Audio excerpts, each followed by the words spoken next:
สบายดีพี่น้องยินดีต้อนรับสู่ช่องแม่น้องบอยเด้อจ้าเด้อแม่น้องบอยมาซื้อของพี่น้องสิมาซื้อของเขาห่านพี่น้องจ้าจักปะบัวสิได้ยังแน่ละจ้าพี่น้องป่ะตามเขาไปเบิ่งน้ำปะบัวจ้ายินดีต้อนรับสู่ช่องแม่น้องบอยเด้อจ้าพี่น้องจ้าพบพ่อกันอีกแล้วจ้าบ่พออยู่ปลาเฮ็ดได้จ้ะมื้อนี้พออยู่ห่านค่ะจ้ะป้าบอกจะมาซื้อข้าวซื้อของขับห่านแต่บ่ฮู้ว่าสิได้หยังแน่พอน้องบอยยังเอารถไปเป่าค่าบิวเพิ่นว่าค่าบิวรถเพิ่นตันให้ป้าบัวเขามาเลือกไว้ก่อนสิเลือกหยังล่ะไปพี่น้องเลือกขนมกับป้าบัวขนมนะ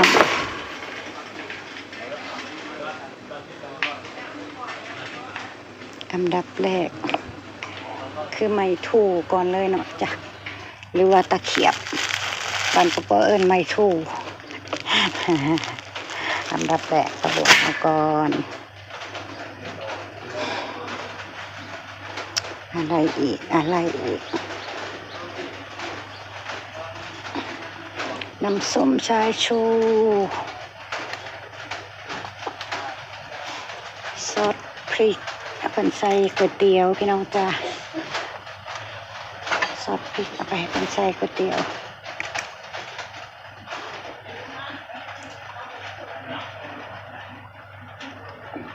ยังอีกเนาะที่ของป้าบัวเบิดซอสฟ้าเขียวจ้ะ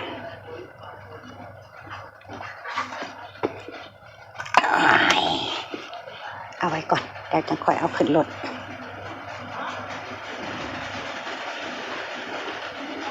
แล้วก็ซีอิ๊วขาวซอสหอยซอสหน่อยก็บอกจะใส่แบบนี้เพียงซีอิ๊วขาวไปไว้ปรุงก๋วยเตี๋ยว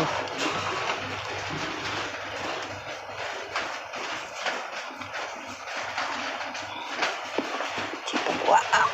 เอาไว้นี่ก่อน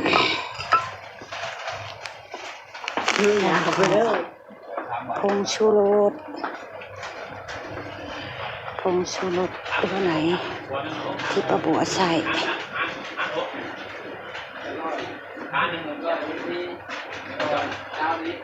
มีแต่ทงเครื่องโลอยากได้ทงโลต้องถามพนักงานขายเป็นปะต้นทงโลเห็นแล้วป้าบัวจะใส่แบบนี้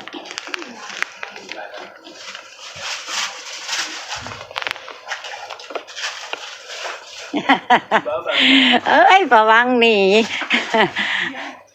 ย่านคอยบอก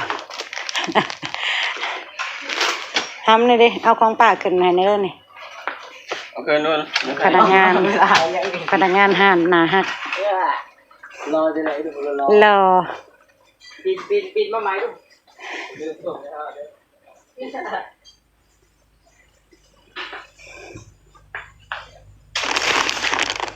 ขนมเอาขนมก่อนเนี่ยเพื่อน้องบอกพ่อน้องบอยไปโดนเหลือขาเพื่อนมาสิได้กลับบ้านลูกห้ามเอาอันนี้2 อันเลยลูกอันนี้1อันนี้2นี่เพิ่นมีบริการพร้อมได้พี่น้องห่านเพิ่นมีบริการให้พร้อมเวลาประวัติเอาของหลายๆประวัติจะมักมาเอาห่านนี่แหละพี่น้องเพราะว่าเขาของเพิ่นค่อนข้างจะมีครบแต่มื้อนี้สิได้หลายบ่เงินบ่หลายมื้อนี้สิได้หลายบ่เงินบ่หลายเอาเท่าที่จำเป็นถุงใส่ก๋วยเตี๋ยว6x9ลูกตัวใดนี่เนาะนั่นแล้วต้องใส่ก๋วยเตี๋ยวปุ๊บผู้ซอยยังไปเฮ็ดรถเอาอันนั้นเอาแนวเป็นล่างให้ป้าลูกเอาน้ำเป๊ปซี่ใหญ่แพ็คโคกใหญ่แพ็คแล้วก็รวมสีสไปร์ฮะเป๊ปซี่ เป๊ปซี่มีเนาะอ่ะ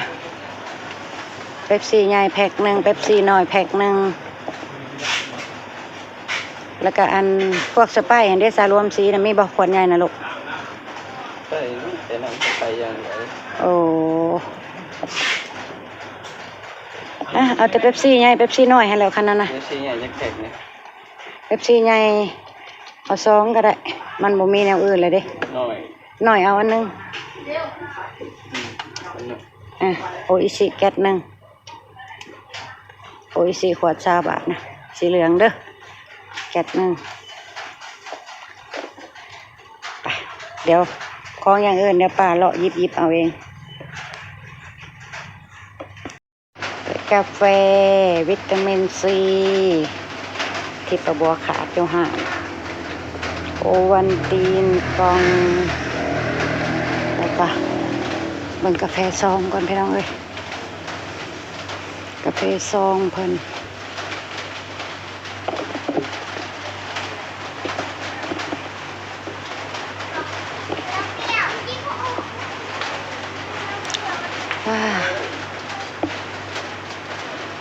สีเขียว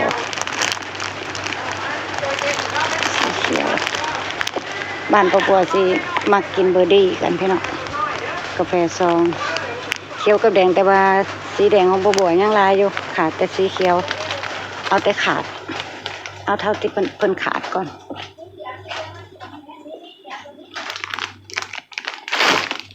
ประมาณนี้หยิบไปเรื่อยๆก่อนพี่น้องจ้ะหยิบไปเรื่อยๆก่อนโอ้ยขนมของฝากเด็กๆ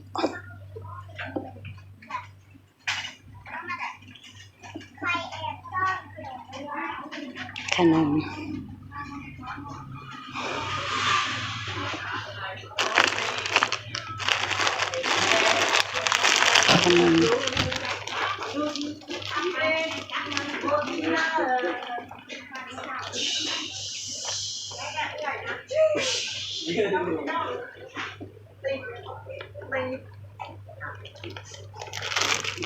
ปาร์ตี้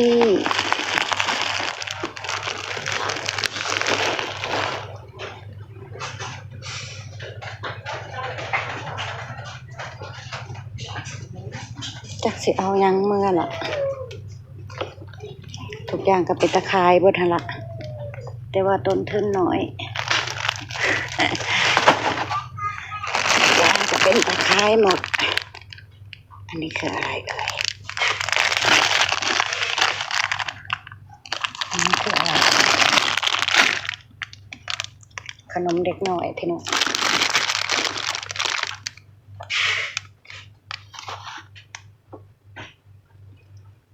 ป้าบัวลืมเบิ่งลูกอมเจ้าของมันยังบ่ได้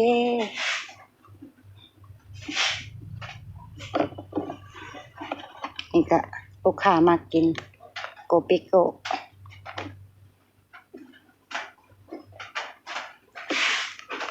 สลายก่อนพี่น้องสลายแผ่น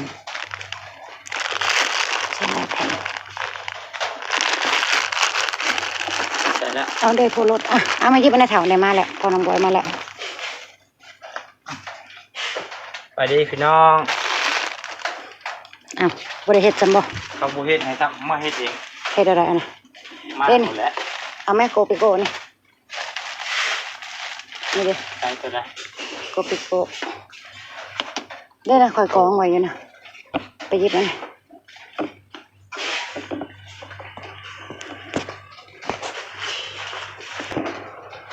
เอายาสีฟันก่อนเด้อยาสีฟันแบบนี้ขายดีพี่น้องแบบนี้ขายดี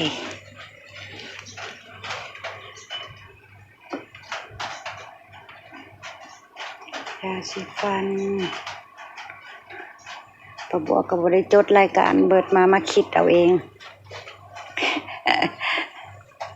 เอาแพ็คก่อนพ่อน้ำบ่อยไปใช่ว่าเอาแฟบก่อนเ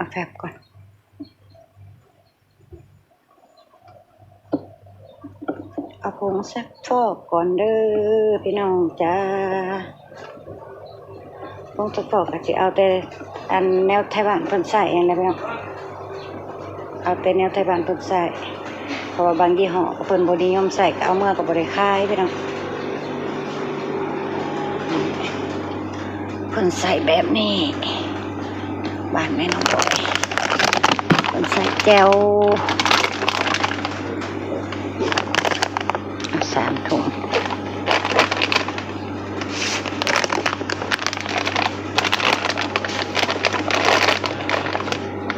เอามาเนี่ยเอาแบบแจ่วนี่3 ถุงนี่ ใส่แล้วสิ เอาไปเลยเรียกผู้ยาสีฟันผูกกระแปรไว้สุดทำยาปะพนุ่มมอสซุลาบ่ มอจุฬาแม่นบ่ มันแม่นอันนี้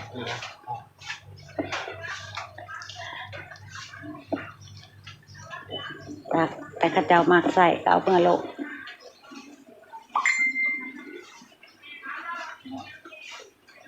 ปิ้งโลก ได้ครบแล้วบ่ของเฮาจังสิลืมเด้ บริจดแบบว่า ให้เด้ย ไม่เคยเป็นร่างบ่ ได้ให้หมอน่ะเอาให้แหละบ่แม่นบ่ ขนาดฮะ บ่เอาหลายมานี่ลูกเอายำหมูสับนะมาให้ป้าแก๊สนึงยำหมูสับเด้อแม่ลูก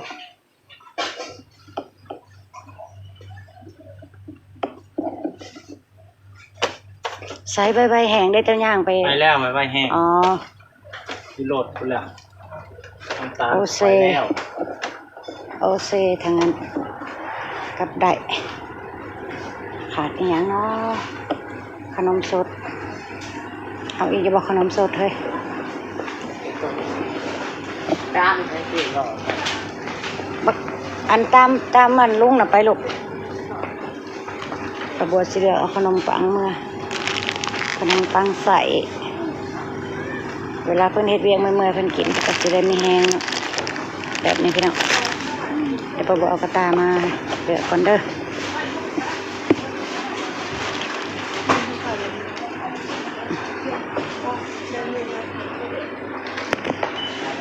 ให้ผู้ซอ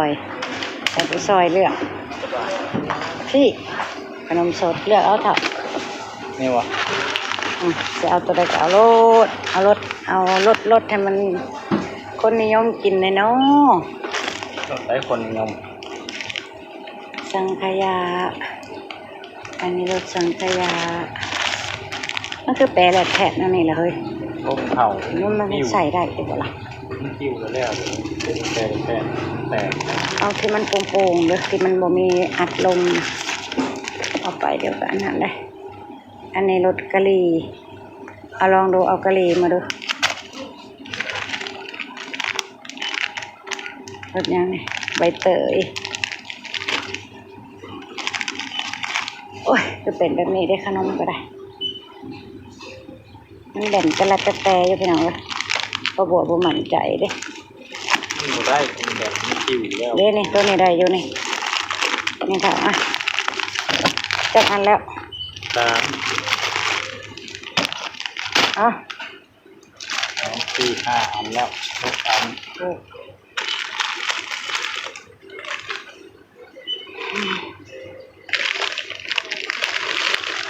มันเต่งมันทับกันเนาะจับกระวางดีๆอันนี้ก็แซ่บไปได้ใส่ครีมเนี่ย7 8 มังนัดเด้อ 9 10 อันนี้เด้ เอารถ 10 12 13 14 1516 ปุ๊บ เอาเข้าไปในนั้นอ่ะ 18 9 สาว ข้าว แล้ว2ข้าวนับขนมแล้วแนวมายุดจึกอีกแล้ว2มายุดจึกเดี๋ยวมันขี้ลายพี่น้อง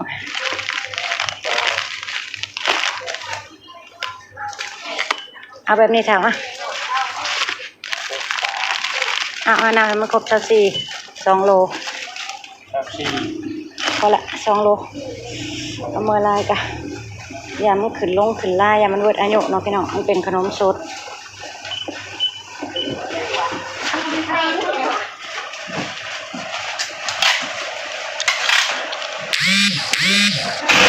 ได้หลดจ้ะยิงแหละก็แหละเครื่องของประกอบประมาณนี้ประมาณนั้นมันเสร็จแล้วค่ะ มันว่าวินเจลี่เด้อมัน อันนี้หมุนนี่บ่ บรรยากาศหานเพลินพี่น้อง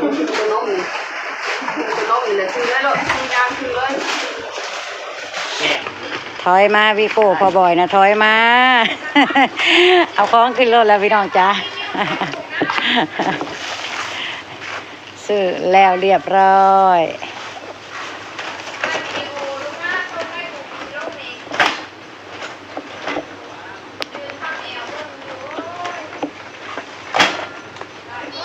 ก็ล้นมากเนาะเด็ก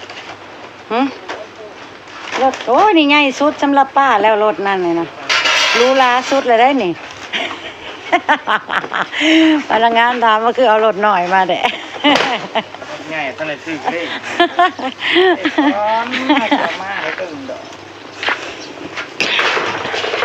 รถหน่อยก็ขอให้มันเต็มมานะทำหน่อยเอ้ยเนี่ยเอาเหยาะไอ้แง่ซ้ำนี่เนาะจัดไม้ด้วยถาวจัดไม้เด้อจัดไม้เด้อของเจ้านะรถเจ้าแห้งกับขั้นบักไงอยู่ โอ้โหตาเล่นเล่นเก็บอันหนึ่งพ่อไว้แม่ ถ่ายอันเพิ่นเป็นนิสัยล่ะทางงานก็เปลี่ยนใหม่เลยพี่น้องมาแต่ละรอบบ่แม่นหนาเก่าหนาใหม่ตลอดแทงงานกะอยากเกิดกักในจังน้อยเลยค่ะเจ้าก็ได้ หน้าลุงหลัง มาเอาคืนดึงตรงไอ้ห้อนด้วย อันไหนลูกอันนี้บ่โอ้เจ้าต้องเข้าไปเบิ่งช่องป้าเจ้าต้องสิเห็นตัวเองช่องแม่น้องบอยช่องแม่น้องบอยเขา YouTube เด้อเจ้าจังสิเห็นตัวเอง แม่น้องบอยแล้ว แมนเขา YouTube เลยเขียนว่าแม่น้องบอยแล้วเจ้าสิเห็นตัวเองเพิ่นเลยบอกของป้ายำหมูสับเอามาหรือยัง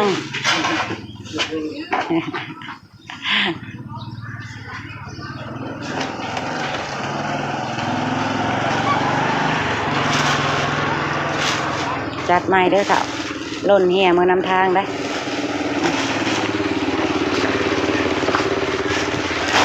เส้นเพิ่ก็เอาเข้ากล้องให้ป้าเรียบร้อยแล้วเนาะโอเคโดยพี่น้องเอาเป็นว่าบัวก็จะเก็บภาพบรรยากาศการมาซื้อเขาซื้อของไว้สำนีแล้วจ้าเด้อขอบคุณที่เข้ามาเบิ่งมาชมคลิปของแม่น้องบอยเด้อจ้าให้แห่งใจเป็นจังไดกันเนาะใกล้หัวจะออกแล้วได้นี่เนาะลำรวยๆกันทุกคนเด้อพี่น้องถือเลขรางวัลที่ 1กันทุกคนเด้อจ้าเด้อไปแล้วจ้าบ๊ายบาย สวัสดี